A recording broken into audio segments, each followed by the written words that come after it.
오늘도 변함없이 부자 수업에 오신 것을 환영합니다. 여러분과 함께 부자 되는 길을 찾아 나서는 진짜 부자입니다. 금세기 최고의 박앤헌터가 전하는 불패의 역발상 투자 법칙. 비관론이 극에 달할 때 투자하라. 이것이 나의 첫 번째 원칙이다. 끊임없이 요동치는 주식시장에서 탁월한 박앤헌팅 기법으로 최고의 수익을 올린 전설적인 투자자 존 템플턴.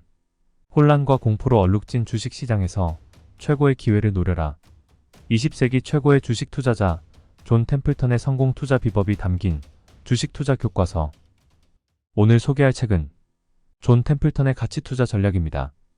지은이는 로렌 템플턴님과 스콧 필립스님이고 옮긴 이는 김기준님, 펴낸 곳은 비즈니스 북스입니다. 이 책은 1999년 머니 매거진이 선정한 20세기 최고의 주식 투자자인 존 템플턴의 성공 투자 비법을 고스란히 담았습니다. 존 템플턴의 종손녀이자 성공한 헤지 펀드 매니저인 로렌 템플턴과 그의 사위인 스콧 필립스가 존 템플턴과의 심도 깊은 인터뷰를 통해 그의 투자 역사와 투자 원칙, 투자 방법론을 밝혀낸 책입니다. 무엇보다 존 템플턴은 이 책을 통해 주식은 투기가 아니라 투자이며 성공적인 투자는 끊임없는 연구에 기초한 것이란 것을 알려줍니다. 주식을 하시는 분들이 흔히 이거 시장이 왜 이래? 라는 말을 많이 하시는데요. 그 의미를 존 템플턴의 투자 전략을 읽으면서 제대로 이해할 수 있습니다. 증시가 극도로 비정상적일 때 비정상적인 견해를 이용해 투자하라. 모두가 부정적인 견해를 보일 때 투자의 기회를 찾아라. 완전 넌센스 같은 투자 전략이지만 역사상 한 번도 틀린 적이 없다는 것입니다. 고수님들에게는 뻔한 가이드지만 주린이나 혹은 투자 기간은 길지만 아직 부자가 못 되신 분이라면 떡락하는 주식의 매수 버튼을 누르기란 매우 어려운 것이 사실인데요. 이 책을 읽고 나면 그런 상황에서 매수의 확신을 불어넣어 줄 겁니다. 월스트리트의 전설 피터 린치도 비슷한 말을 했습니다. 투자의 성공 여부는 얼마의 기간 동안 세상의 비관론을 무시할 수 있는지에 달렸다. 역시 투자의 대가들은 같은 생각을 가지고 있네요. 또 다른 하나는 PEG라는 그 당시만 하더라도 생소한 신개념을 도입한 것입니다. PEG는 주가의 수익 성장률을 뜻하는데요. 이를 잘 활용하면 PER만 따지다 보면 놓칠 수밖에 없는 성장률에 대해 고려할 수 있습니다. 쉽게 말해서 그냥 싸기만 해서는 매력이 없고 싼데 성장률까지 높으면 시장이 살아나기만 하면 폭발적으로 주가가 오를 수 있는 종목을 찾는 것입니다. 제가 주로 리뷰할 책의 내용은 제2장 최고로 비관적일 때 투자하라인데요. 거두절미하고 책의 내용을 살펴보겠습니다. 투자 대가들의 재테크 투자 노하우는 정말 심플하고 간단합니다. 우린 그걸 망각하고 실천하지 못해서 그들처럼 되지 못한 것뿐입니다. 이제 때가 되었습니다. 오늘도 그들의 노하우를 다시 한번 상기하시고 부자가 되기 위한 정도로 안내해드리겠습니다. 여러분의 미래를 응원하며 바로 출발하겠습니다. 본문. 비관론이 극에 달할 때가 바로 매수 시점이다. 추천의 글. 이 책은 내 투자 인생을 간단명료하게 소개한 책이다. 사랑하는 종손녀 로렌 템플턴과 손녀 사위 스콧 필립스는 박앤헌터의 투자 심리를 잘 묘사하고 있다. 투자 방법에는 여러 가지가 있지만 그중 매수하고자 하는 주식을 그 주식의 내재 가치보다 훨씬 낮은 가격에 매입할 때 비로소 가장 성공적인 투자를 할 수 있다. 주식 투자에 뛰어든 이래 지금까지 나는 가장 싼 주식을 찾으려고 전 세계를 돌아다녔다. 한 연구에 따르면 주식을 장기 보유할 때 전 세계를 무대로 한 주식 투자 포트폴리오가 단일 국가의 주식으로 구성된 포트폴리오보다 더 높은 수익을 가져다 준다고 한다. 즉 분산이 투자의 기본이라 할 수 있다. 비관론이 팽배할 때 투자하라는 것은 나의 첫 번째 투자 원칙이다. 바꿔 말하면 가장 훌륭한 투자 기회는 비관론이 극에 달할 때라 할 수 있다. 이 책에는 주식, 산업 그리고 국가 경제의 비관적 시점이 언제인지를 확인하기 위해 내가 사용한 다양한 방법이 소개되어 있다. 보통 사람들은 전망이 가장 밝을 때 투자를 한다. 그들은 전망이 밝다고 검증받은 산업에서 직업을 찾거나 전망이 가장 좋은 분야에 투자한다. 하지만 증시에서 투자 대상을 선정할 때는 그 반대로 해야 성공할 수 있다. 당신은 아마도 기업의 가치와 비교하여 가장 싼 주식을 사고자 할 것이다. 하지만 주식이 낮은 가격에 매매되는 것은 단 한 가지 이유뿐이다. 즉 투자자가 주식을 내다 팔기 때문이다. 다른 이유는 없다. 따라서 투자자들이 비관적이 될 때 비로소 낮은 가격에 주식을 살 수 있다. 미래의 수익을 겨냥하여 저가 주식에 투자해야만 현명한 투자라고 할 수 있다. 이를 위해서는 남들이 팔 때 주식을 매수할 수 있는 용기가 필요하다. 많은 투자자가 종종 이 개념 때문에 고심한다. 이론적으로는 알지만 현실적으로 다수 의견을 거스르기가 쉽지 않기 때문이다. 여기에 내 평생의 투자 원칙을 소개하면 다음과 같다. 다른 투자자들이 낙담하여 주식을 팔 때 매수하고 탐욕스럽게 살 때 매도하기 위해서는 강인한 정신력이 필요하다. 그렇게 할 수 있을 때 비로소 엄청난 수익을 올릴 수 있다. 이 책을 읽은 투자자들이 좀 더 확신을 가지고 저가에 사서 고가에 파는 투자의 기술을 익힐 수 있기를 바란다. 그러려면 다수에 편승하지 않는 뚝심이 필요하다. 다음과 같은 조언을 항상 기억함으로써 투자에 도움이 되기를 바란다. 강세장은 비관 속에서 태어나 회의 속에서 자라며 낙관 속에서 성숙해 행복 속에서 죽는다. 최고로 비관적일 때가 가장 좋은 매수 시점이고 최고로 낙관적일 때가 가장 좋은 매도 시점이다. 존 템플턴 제2장 최고로 비관적일 때 투자하라. 그 해는 1939년이었다. 1935년부터 1937년까지 조금 회복되기는 했지만 1929년 10월 29일 이래로 미국 경제는 침체 상태에서 벗어나지 못하고 있었다. 10년 동안 대공황이 지속되었고 실업, 노숙자 그리고 기아 문제 등으로 투자 심리가 크게 위축된 상황이었다. 경제가 회복되는 것 같았으나 불과 2년 후인 1938년 다시 침체기로 접어들었다. 게다가 유럽에서는 전후마저 감돌았다. 따라서 이후 10년간의 미국 경제를 바라보는 시각은 매우 부정적이었다. 또 나치가 유럽을 점령하면서 유럽인들의 미래는 한치 앞도 내다볼 수 없게 되었다. 기업의 주가와 기업의 가치는 다르다. 이 모든 것이 미국 증시에 영향을 미치고 있었다. 희망과 실망의 변주곡이 반복되면서 주가는 등락을 되풀이하며 매우 불안한 모습을 보였다. 다우지수에 관한 한 연구에 따르면 투자자들이 경제적, 지정학적인 사건을 이해하고 해석하는 방법이 지속적으로 변했기 때문에 그 10년 동안 주가가 크게 등락을 되풀이했다고 한다. 1929년 증권시장 붕괴 이후 2년 남짓한 기간 동안 주가가 빈번하게 폭락했다. 이때 대부분의 사람들은 가장 먼저 주식시장 붕괴, 경제공황, 그리고 1930년대의 비극적인 주식시장을 떠올렸다. 이런 암울한 상황에도 불구하고 그림 2-1에서 보는 바와 같이 1930년대에 주가가 지속적으로 상승하는 모습을 보인 때도 있었다. 1930년대 증시 모습에서 우리가 주목해야 할 것은 주가가 등락을 반복했다는 점이다. 대공황 이후 주가의 등락은 어쩌면 당연한 것으로 받아들여질 수도 있지만 여기서 다음과 같은 의문을 가질 수도 있다. 과연 기업의 실질 가치가 그와 같이 등락을 반복하는 것인가? 대답은 그렇지 않다이다. 자산의 거품에 대해 생각할 때 반드시 알아야 할 것은 매수자가 낙관 속에서 마구 매집할 때 자산의 시장 가치는 지나치게 상승하고 매도자가 비관 속에 매도할 때 지나치게 하락한다는 사실이다. 증시는 1929년 대공황 이전과 이후에 이와 같은 비정상적인 등락을 보였다. 우리가 이때 주목해야 할 것은 주가가 기업의 가치와 관계없이 움직인다는 점이다. 이 현상을 시각적으로 표현하면 그림 2-2와 같을 것이다. 증시에서 기업의 가치를 나타내는 주가와 기업의 실질 가치가 서로 다를 수 있다는 개념은 벤저민 그레이엄의 책 증권 분석의 근간을 이루는 개념이다. 그레이엄은 모든 기업이 내재 가치를 지니고 있다고 주장했다. 즉 모든 기업은 적절한 가치로 평가할 수 있다는 것이다. 하지만 이와 같은 내재 가치에도 불구하고 증시는 기업 가치와 상관없이 등락을 거듭한다. 그림 2-2에서 보는 바와 같이 실선으로 표시된 기업의 가치는 계속해서 상승하고 있다. 이 기업은 꾸준히 더 많은 제품을 생산함으로써 해마다 더 많은 돈을 벌어들이고 있다. 하지만 이유가 무엇이든 간에 매수자와 매도자가 이 기업의 가치를 긍정적으로 보는지 아니면 부정적으로 보는지에 따라 주가는 등락을 되풀이한다. 우리는 이런 평가가 매일 이루어진다는 사실에 주목할 필요가 있다. 그렇다면 과연 기업의 가치는 매일 변하는 것일까? 물론 그렇지 않다. 하지만 매수인과 매도인은 매일 기업의 가치를 평가한다. 더 중요한 것은 때때로 매수인과 매도인이 기업과는 상관없는 의사결정 요인에 의해 기업을 평가한다는 사실이다. 이 시나리오를 상상해보는 것은 그렇게 어렵지 않다. 투자자가 더 전망 좋은 기업을 찾았거나 어떤 특정한 해에 그 기업이 기대했던 것보다 돈을 적게 벌어들일 것이라고 판단할 수 있다. 증시에서는 투자자가 기업의 실제 가치의 등락과는 상관없이 소유하고 있는 기업의 주식을 매도할 수 있다는 사실을 기억하라. 때때로 그들은 기업의 가치는 고려하지 않고 단지 증시에서 다른 투자자가 주식을 매도하기 때문에 덩달아 소유하고 있는 주식을 판다. 심지어는 다른 투자자가 매수하기 때문에 아무 생각 없이 주식을 사들이기도 한다. 존 템플턴은 가격이 오르는 이유는 현재 가격이 오르고 있기 때문이다라고 말한 적이 있다.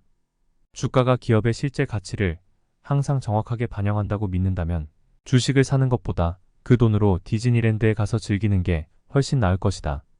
지금까지의 설명을 통해 당신은 내가 기업의 가치보다 주가가 하락할 때 매수할 것을 권하고 있다는 것을 눈치챘을 것이다.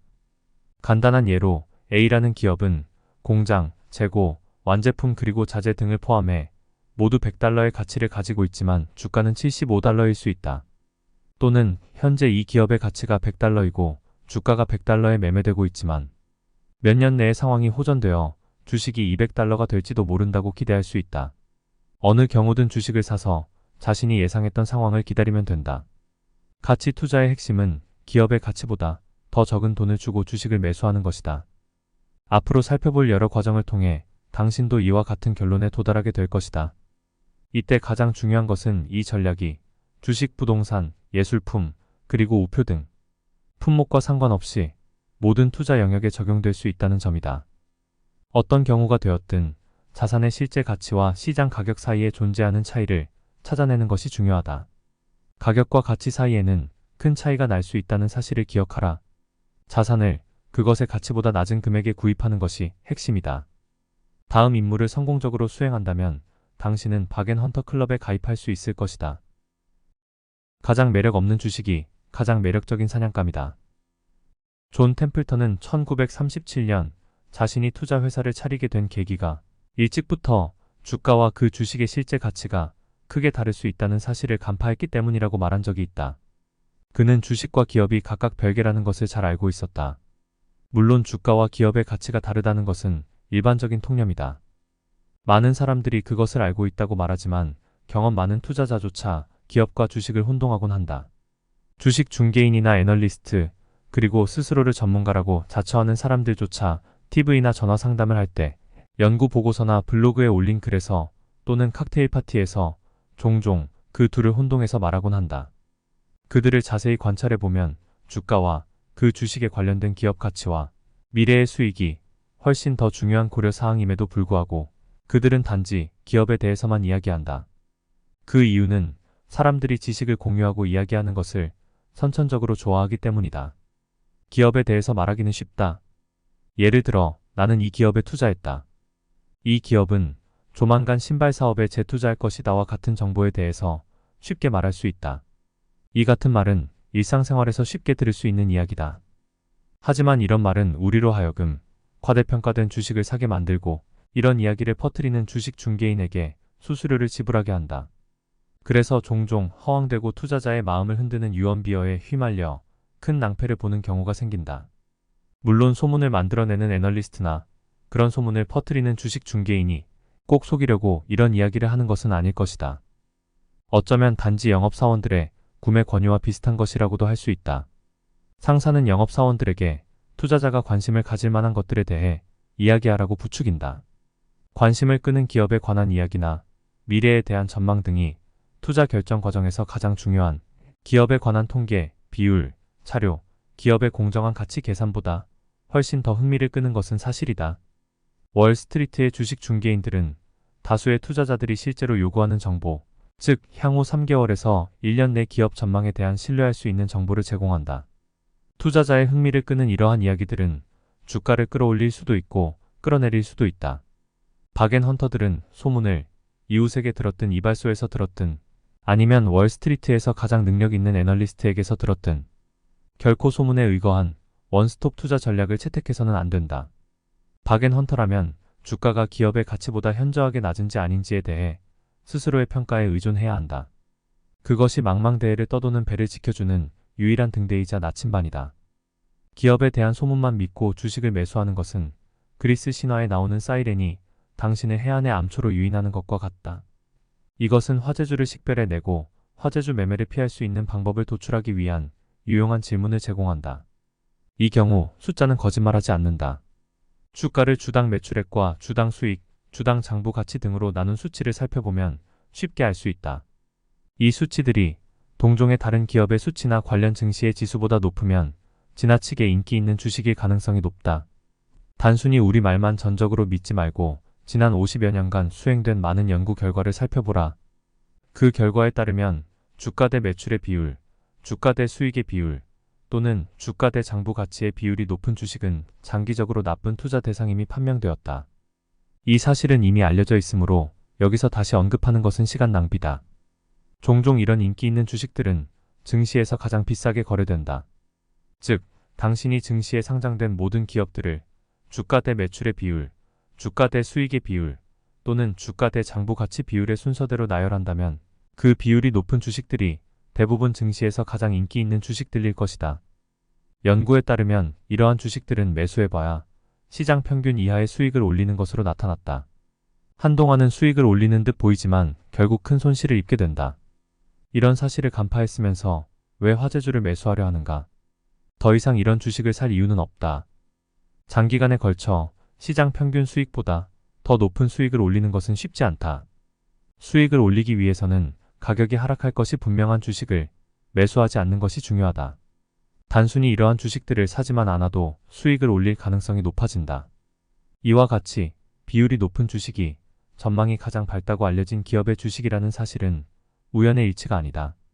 동시에 주가 대 매출의 비율, 주가 대 수익의 비율, 주가 대 장부 가치의 비율, 주가 대 현금 흐름의 비율이 높은 순서에서 낮은 순서대로 나열한 주식을 보면 제일 아래쪽에 있는 주식이 시장에서 가장 매력 없고 관심이 없는 주식이라는 사실을 알게 될 것이다. 하지만 놀랍게도 이 기업들의 주식이 장기간에 걸쳐 가장 높은 수익을 가져다 주는 것으로 입증되었다. 하위 10%의 종목을 선정해 집중 투자하면 투자자로 성공할 가능성이 크게 높아진다. 박앤헌터들은 하위 10% 종목이 성공적인 주식 투자를 위한 풍부한 사냥터라는 사실을 잘 알고 있다. 감정적인 매도자들이 제공하는 기회를 최대한 이용하라.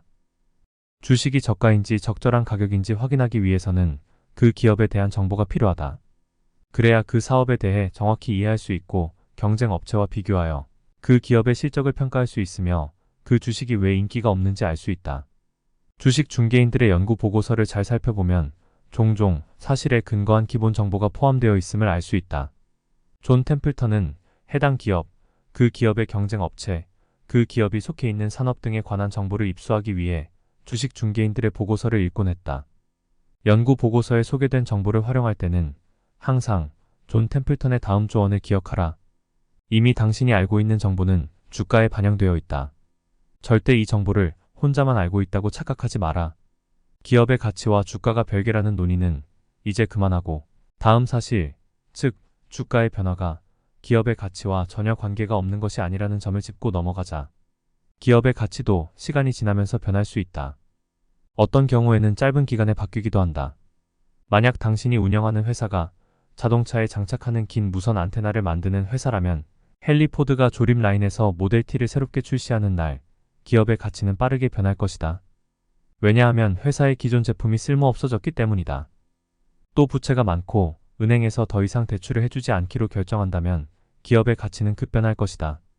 그 결과 곧 파산할 수도 있다. 이 사례에서와 같이 두 기업의 주가는 극적으로 변하게 되므로 변화에 민첩하게 대응해야 한다. 단지 가격이 떨어진다는 이유만으로 주식을 매수하는 것은 신중치 못한 행동이다. 그것은 무모한 행동이며 투자 결과도 만족스럽지 못할 것이다. 보통 매출의 증가와 감소, 비용 증대와 축소, 원활한 현금 흐름과 경색 같은 변화가 기업의 실질 가치를 바꾼다. 그럼에도 불구하고 기업의 장기적인 가치를 나타내는 주가는 투자자가 의사결정 과정에서 감정을 개입시킴으로써 등락을 계속한다. 사람들은 투자 세계뿐만 아니라 일상생활에서도 종종 감정에 의해 무분별한 결정을 내린다. 여기서 주목할 만한 점은 증시에서도 이런 감정에 의한 무분별한 행동이 나타나고 결국 이런 행동이 박앤헌터들에게 값싼 주식을 살 수 있는 훌륭한 기회를 제공한다는 사실이다. 대부분의 경우 그 순간이 지나면 투자자들은 정신을 차리고 자신의 어리석음을 깨닫는다. 따라서 진정한 박앤헌터가 되고 싶다면 절대 감정이 개입된 투자 결정을 내려서는 안 된다. 박앤헌터는 투자자들이 무분별하게 행동할 때 그들의 오판을 최대한 이용할 줄 알아야 한다. 사람들은 뒤늦게 깨닫는다는 속담이 있다. 박앤헌터라면 감정이나 오판에 의한 실수를 저질러서는 안 된다. 존 템플턴은 무분별한 행동을 취하는 투자자들이 감정에 치우쳐 무분별하게 매도하는 주식을 매수했다. 이러한 상황은 주기적으로 되풀이해서 발생한다. 하지만 비슷한 상황이 되풀이되면 사람들은 경험이 쌓이면서 좀 더 합리적으로 대처하게 된다. 예를 들어 손에 상처가 나면 본능적으로 피를 멈추게 하기 위한 조치를 취한다. 투자자들은 증시에서 돈을 잃기 시작하면 본능적으로 주식을 팔아 더 이상의 손실을 막기 위한 조치를 취한다. 반사적 반응이다. 하지만 이것은 주식 투자에서는 잘못된 반응이다. 살다 보면 우리는 이따금 손에 상처를 입고 경험이 쌓이면 그것이 가벼운 상처인지 심각한 상처인지 쉽게 구별할 수 있다. 가벼운 상처 때문에 급하게 응급실로 달려가는 사람은 거의 없을 것이다. 사람들은 경험에 의해 상처의 심각성을 빠르게 판단할 수 있다.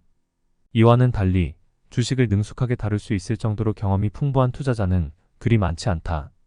특히 가격이 하락하는 주식을 잘 다룰 수 있는 투자자는 거의 없다. 증시에서 투자자들은 아주 가벼운 상처에도 비명을 지르며 응급실로 달려간다.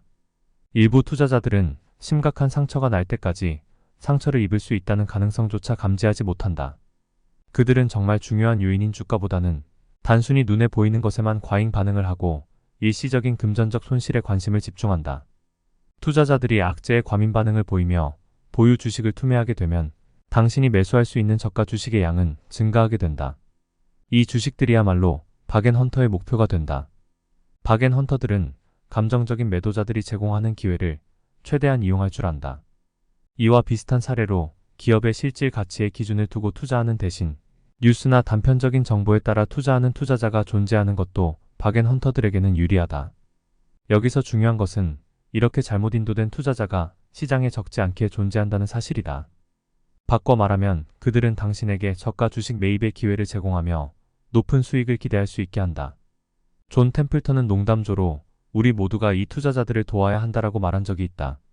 박앤헌터로서 당신의 역할은 그들이 절망적으로 팔려고 하는 주식을 사주고 그들이 필사적으로 사려고 하는 주식을 팔아줌으로써 그들의 편의를 적극적으로 도모하는 것이다. 존 템플턴은 증시에서 70여 년간 다양한 경험을 쌓았다. 그 덕분에 증시에서 저가 주식을 발견하는 능력이 제2의 천성이 되었다. 해가 갈수록 존 템플턴의 투자 능력은 놀랄 정도로 향상되었다. 앞서 설명했다시피 박앤헌터들은 증시에 문제가 노출된 기업의 주식을 주로 매수하는 경향이 있다. 이때 이 문제는 투자자가 그 기업의 주식을 매도하고 주가를 하락하게 만드는 요인이 된다. 당신은 여러 기업을 평가하고 문제점을 파악하는 경험을 통해 작은 문제와 큰 문제를 구별하게 될 것이다. 또한 기업이 직면한 작은 문제에 증시가 지나치게 민감한 반응을 보이는 상황을 지혜롭게 이용하는 방법을 배우게 될 것이다. 더 많은 제품을 생산하기 위해 공장을 새로 짓는 기업을 예로 들어보자. 이 기업은 투자자와 애널리스트들에게 공장이 1년 내에 완공될 것이고 현재 생산량의 25%를 더 생산하게 될 것이라고 발표했다.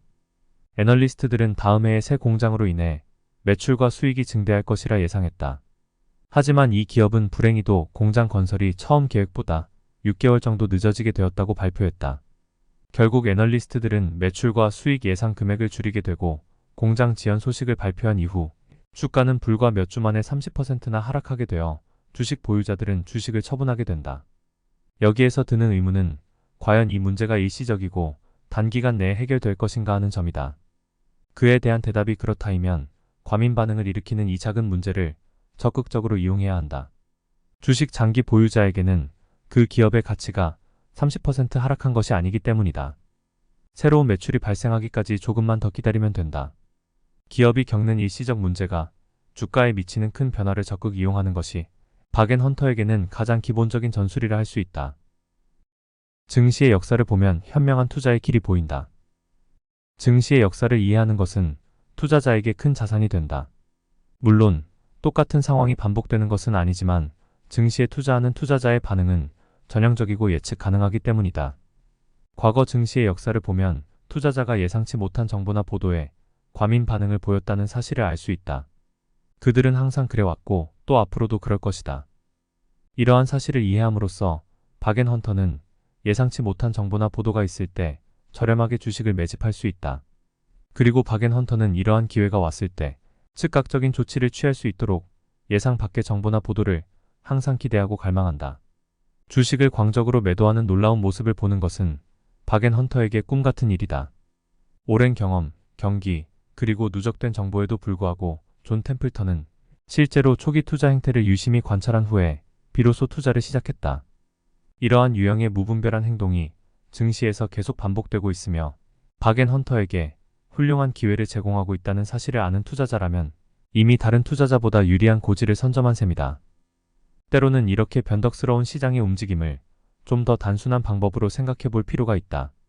예를 들어 당신이 수년 동안 여름마다 동네에서 레모네이드를 판매해 왔다고 가정해보자. 하지만 당신은 이제 레모네이드 판매에 회의적이고 대신 잔디깎기와 같이 좀 더 수입이 좋은 사업을 구상하고 있다. 물론 당신은 더운 여름에 레모네이드 매점이 높은 수익을 올린다는 사실을 잘 알고 있다.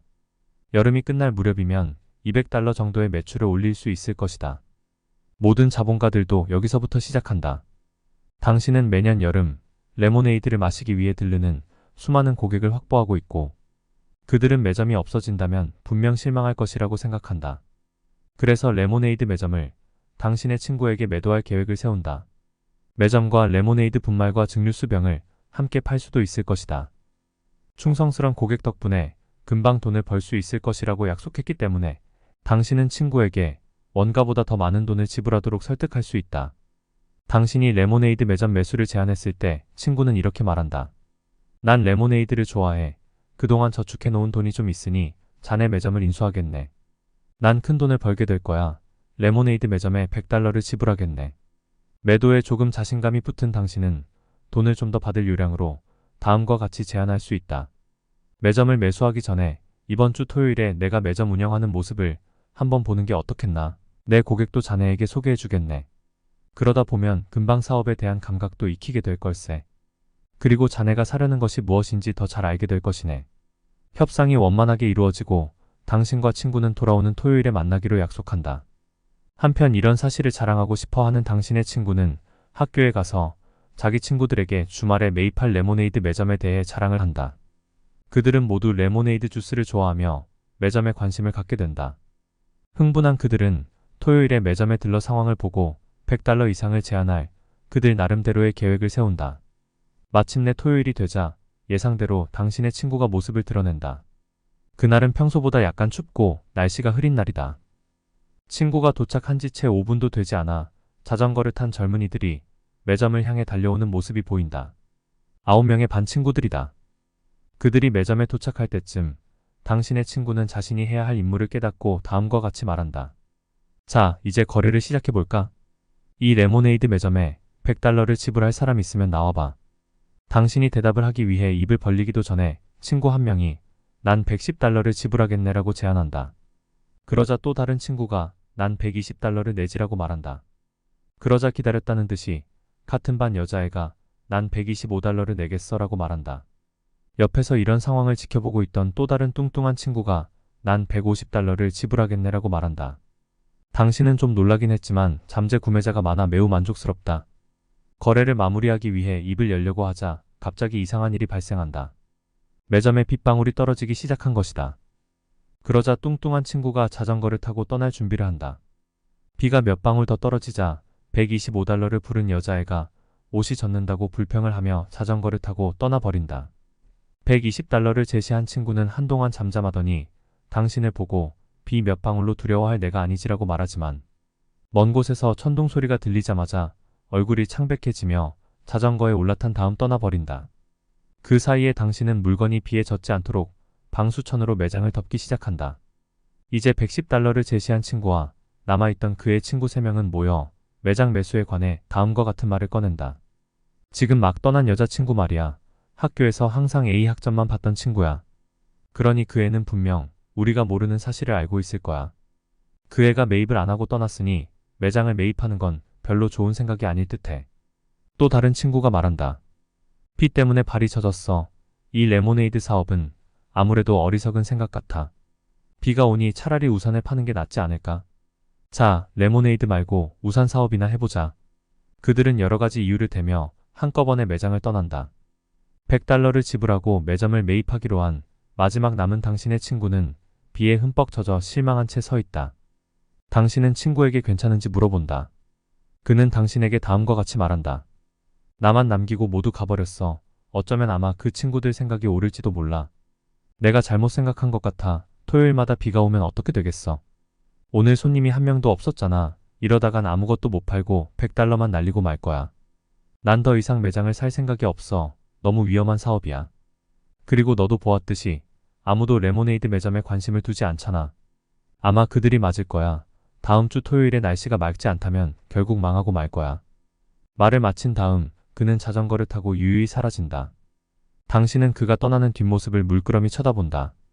그때 우비를 입고 나무 아래서 이 모습을 전부 지켜보던 한 소년이 매점 근처로 천천히 걸어온다. 여전히 비가 오고 있지만 전처럼 그렇게 심하게 내리지는 않는다. 당신은 그를 보고 아니 어떻게 알고 우비를 챙긴 거니 정말 똑똑하구나라고 말한다.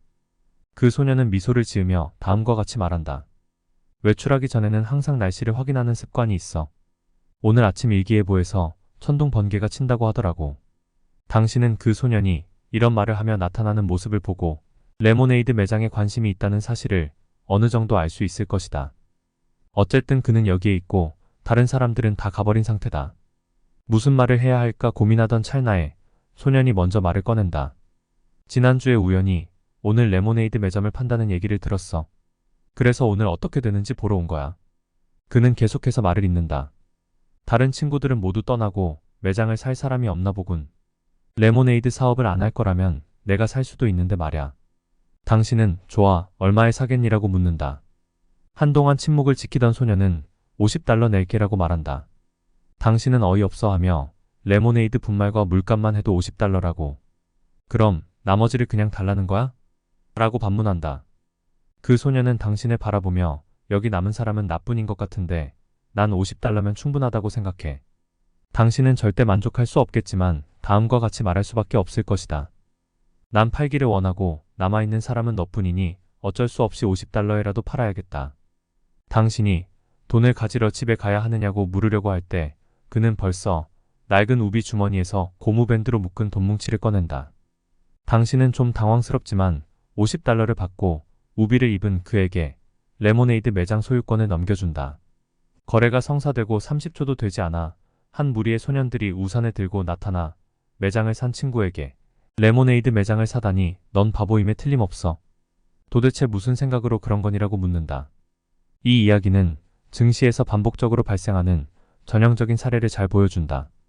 즉, 개인 투자자들은 어떤 이유에서든 특정 기업의 주식에 투자하기 위해 증시에 돈을 끌어들이고 그들 앞에 펼쳐지는 사건이나 주어진 정보에 따라 때로는 높은 가격에, 때로는 낮은 가격에 주식을 매매한다. 이때 가장 주목해야 할 점은 의사결정 과정에서 거의 소수의 매수자와 매도자만이 이성적이고 논리적으로 행동한다는 사실이다. 매점에 온 거의 모든 잠재 매입자들이 폭풍 후에 놀라거나 부정적인 반응을 보였다. 하지만 미리 날씨를 파악하고 비가 올 가능성을 예견한 매수자는 그 상황을 유리하게 이용하여 정상적인 경우보다 훨씬 저렴한 가격에 자산을 매입할 수 있었다. 이때 중요한 사실은 다른 사람들이 모두 좋지 않은 생각이라고 판단했는데도 불구하고 오직 한 사람만 그 레모네이드 매점을 매입했다는 점이다. 가치보다 낮은 가격으로 주식을 매수하는 박앤헌터가 되고 싶다면 생각과 행동이 일치하지 않는 투자자들이 무엇을 생각하는지 반드시 알고 있어야 한다. 지극히 상식적인 것처럼 보이지만 주가가 크게 하락할 시기는 매도 물량이 많을 때다. 그리고 사람들이 주식을 파는 주요인은 사람들에게 그 주식이 인기가 없기 때문이다. 훌륭한 박앤헌터라면 그 주식을 매수하는 게 옳은지 다수의 다른 투자자들에게 확인받을 필요가 없는 것이다. 인기 없는 주식을 매수하기 위해서는 독립적으로 생각하고 자기 자신의 판단에 따라 행동할 수 있어야 한다. 존 템플턴 같은 위대한 투자자들은 이런 능력을 선천적으로 타고났지만 대부분의 보통 사람들은 부단한 노력을 통해서 터득할 수밖에 없다. 마지막으로 레모네이드 매점 사례에서 기억할 중요한 점은 앞으로 닥칠 상황을 미리 예측하는 능력을 개발해야 한다는 점이다. 사람들은 스스로 예측하지 못한 일이 생길 때 두려워한다. 이런 일은 증시에서도 자주 발생한다. 물론 미래에 닥칠 사소한 모든 위험을 예측하고 확인하며 그에 대해 완벽하게 대처하는 것은 불가능하다. 하지만 누구나 예측할 수 있는 일반적인 위험에 대해서는 만반의 준비를 해야 한다. 레모네이드 매점의 경우 토요일에 비가 온다는 것은 누구든 예상할 수 있는 일상적인 사건이다. 모든 사업에는 비가 오는 날이 있을 수 있듯이 증시에서 거래되는 모든 주식에도 증시에 떠도는 비구름이 있다는 사실을 알아야만 한다. 문제 없는 사업은 없다. 비구름의 특성과 그 비구름이 어떤 위험을 내포하고 있는지 이해하는 게 중요하다. 비가 조금 내리다 말 것인지 아니면 홍수가 되어 피해를 입힐지 알아야 한다. 투자에 관해 말하자면 열심히 연구하는 것 외에는 다른 방법이 없다. 따라서 주식을 매입하기 전에 반드시 해당 기업에 대해 철저히 연구해야 한다. 어떻게 운영이 되고 있고 판매를 촉진하는 요인과 이윤 확대를 가로막는 요인은 무엇인지, 또 실적의 기복이 심한 이유는 무엇이고 경쟁 상대에게는 어떻게 대처하고 있는지 알아야 한다. 주식 매매를 위한 의사결정을 할 때 이러한 정확한 사전 정보가 있어야만 감정 개입을 차단할 수 있다. 이러한 자료들이야말로 나쁜 상황이 일시적인 것인지 또는 회사의 운명을 결정할 최악의 상황인지를 판단할 수 있는 능력을 키워준다. 잠재적으로 회사의 운명을 좌우할 위험이 도사리고 있다면 언제든지 회사가 위험에 빠질 수 있다. 이러한 기업에 대한 정보를 사전에 축적해 놓아야만 그 기업이 어려운 상황에 처해 주가가 떨어질 때 확신을 가지고 그 주식을 매수할 수 있다. 전망이 부정적인 상황에서 투자를 하는 경우에도 그 기업에 대한 정확한 정보를 가지고 있다면 심리적으로 흔들리지 않고 소신대로 밀고 나갈 수 있다. 결국 가치 투자에서는 성공의 대가를 미리 지불하는 것이라고 할 수 있다. 비가 올 때 사고 해가 뜰 때 팔아라. 싼 가격에 레모네이드 매점을 매입한 행운의 소녀는 다음 토요일 아침부터 사업할 준비를 한다. 그날은 일주일 전 토요일보다 날씨가 훨씬 좋다. 일기예보에 따르면 한낮에는 온도가 섭씨 32도까지 올라간다고 했다. 그는 사업 준비 때문에 이웃의 주민들과 가족들이 날씨에 관심을 기울이고 소풍, 자전거 타기, 미식축구 등을 하기 위해 계획을 세우고 있다는 사실도 알지 못했다.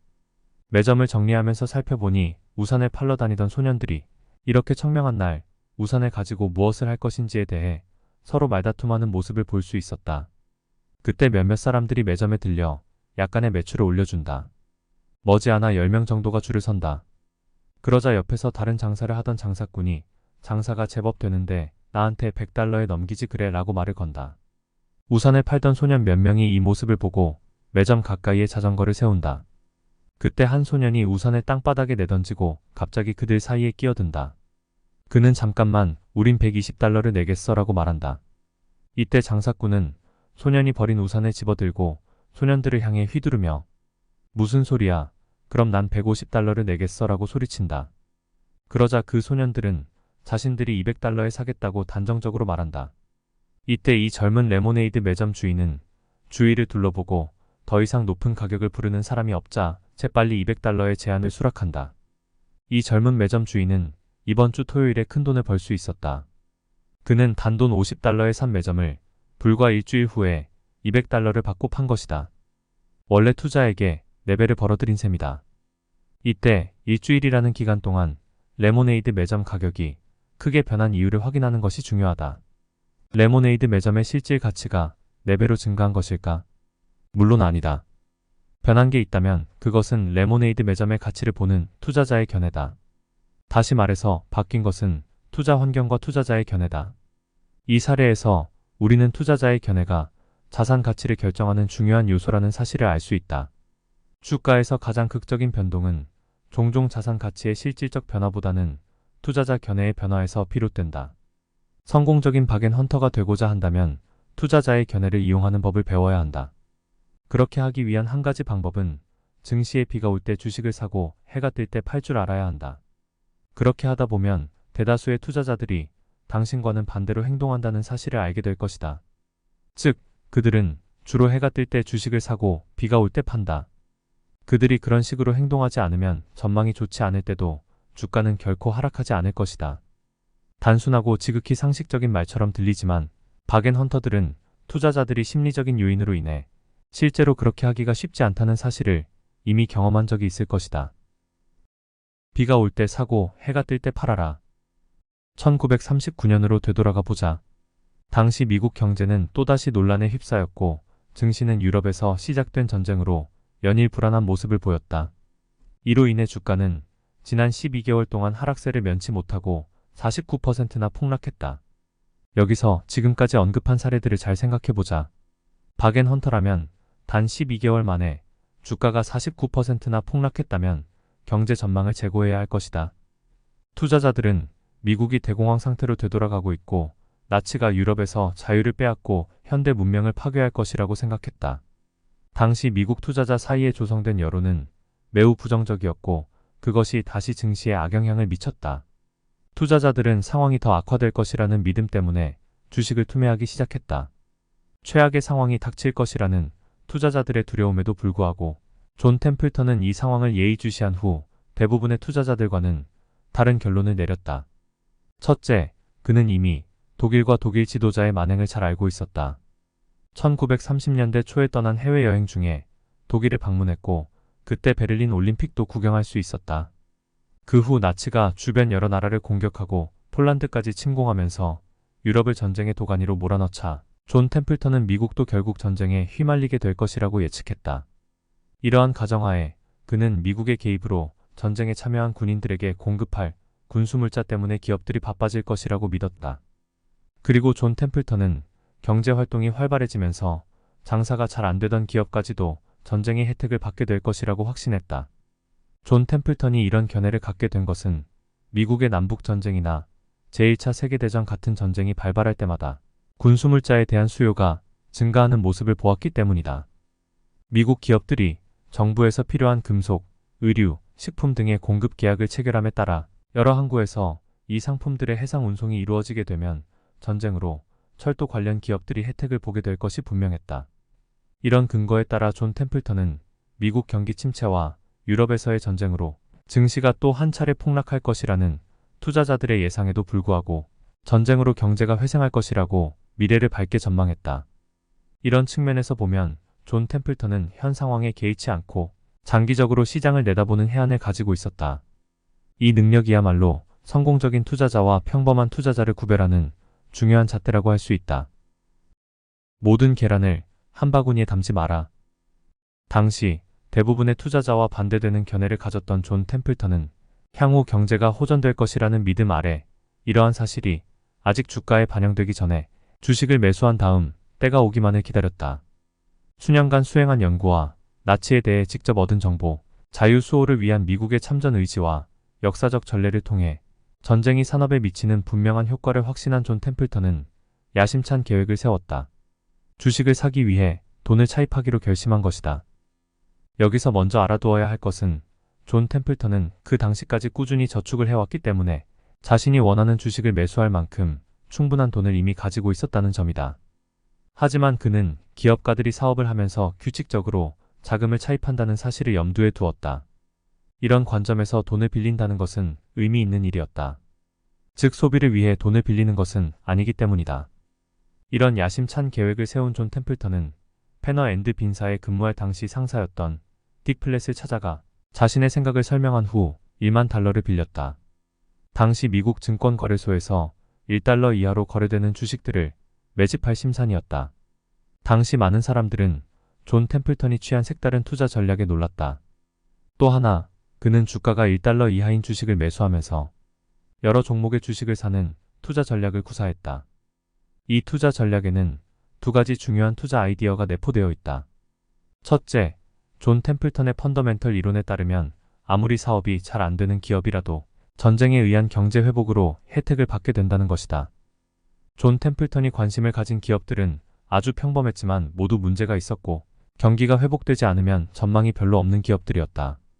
다시 말해 현 상태에서는 기대할 것이 거의 없는 기업들이었다. 그 당시 경제는 회복되기는커녕 더 악화되는 것처럼 보였기 때문에 전망이 없는 기업들은 증시에서 결코 대접을 받지 못했다. 그럼에도 불구하고 존 템플턴은 투자자들이 가장 부정적인 견해를 보이는 증시에서 바닥권인 주식을 매수하는 모험을 감행했다. 이유는 간단했다. 이것은 그의 이론이 옳다면 미국 경기가 회복된 후 증시에서 그동안 좋은 성과를 내지 못하던 주식들이 크게 오를 거라고 확신했기 때문이다. 시장이 이 기업들의 전망을 긍정적인 것으로 재평가한다면 펀더멘털이 좋아지고 투자 심리가 되살아나 잠재 수익률이 크게 높아질 것이다. 그러므로 적자에 허덕이고 있다면 흑자로, 최악의 상황에서 최고의 상황으로 바뀔 잠재력이 있다고 볼 수 있다. 이런 부정적 상황에서의 극적인 반전은 종종 높은 수익률을 보장한다. 이러한 상황에서 증시가 보는 기업의 가치와 경제가 회복되었을 때 예상되는 가치 사이에 존재하는 차이를 생각해보는 것은 그리 어렵지 않은 일이다. 여기에서 주목해야 할 또 하나의 중요한 교훈은 존 템플턴이 여러 종목의 주식을 매수했다는 사실이다.